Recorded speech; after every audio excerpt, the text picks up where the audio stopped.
Two drug dealers were caught by the shopkeepers from Bishalgarh Market on Sunday night and punished. Later, they were handed over to the Bishalgarh police. Two youths of Bishalgarh are indulging selling drugs from past 5-6 months for earning more money. But in spite of selling drugs, the two youths are facing scarcity of money because they itself consume the drugs. Because of that, they need to rob home and started frauding people by taking out their money. And on Sunday night, the two youths were caught by the shopkeepers of Bishalgarh. After beaten up by the locals, they were handed to the Bishalgarh police.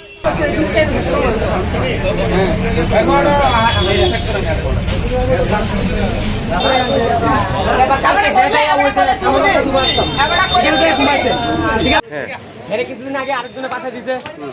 ব্রিটিশের lower নিকটের কারণে সুডাই আনছে এবার কালকে ওই যে সামনে বসা দুবার সব এখানে তো ঘুমাইছে ঠিক আছে এবার আমার বাতিজা করে আমি গাড়ি চালাই আমার সবাই চিনে ঠিক আছে তো হ্যাঁ আমার কাছে বাতিজা তোর ভাই আমার থেকে টাকা চুরি করে নিয়েছে কে চুরি করছে হ্যাঁ চুরি করছে হ্যাঁ তো হ্যাঁ কি আমার ভাই হ্যাঁ চুরি করছে কইতেছে ঠিক আছে বাড়ি কোন কেন তোমার আমার বাড়ি হচ্ছে আমার থাকি আমবাগান বিশাল আমবাগান এটা কদম তুলি ঠিক আছে তো হ্যাঁ আমার দুই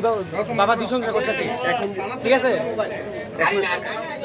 এরপরে হ্যাঁ রেজন ধরে আমি মারধর করছি জন কইছে ভাই আমি 500 টাকা খাইছি হ্যাঁ হার বাইক নিয়ে আমাকে কত আগে যায় 500 টাকা আনছে তুই তুই কেন কংগ্রেস বাবুটারে কেন থাকস তুই দূরে দূরে ফর্ম দিলে তুই ঘুমাস বুসুর কাছে তুই তাহস বুসুর লগে আজকে অনেক বছর ধরে বুসুর লগে তুই ঘুমাস তুই বুসুর লগে ঘুমাইলে তুই জানো বুসুর কোন জায়গায় টাকা রাখছে তুই হ্যাঁ তো জানে না এখন চোর কইছে দুনুরা আমার ভাইও হেও কিন্তু ঘটনাটা কিন্তু চুরি হইছে এবারে আমারে বাচ্চা করে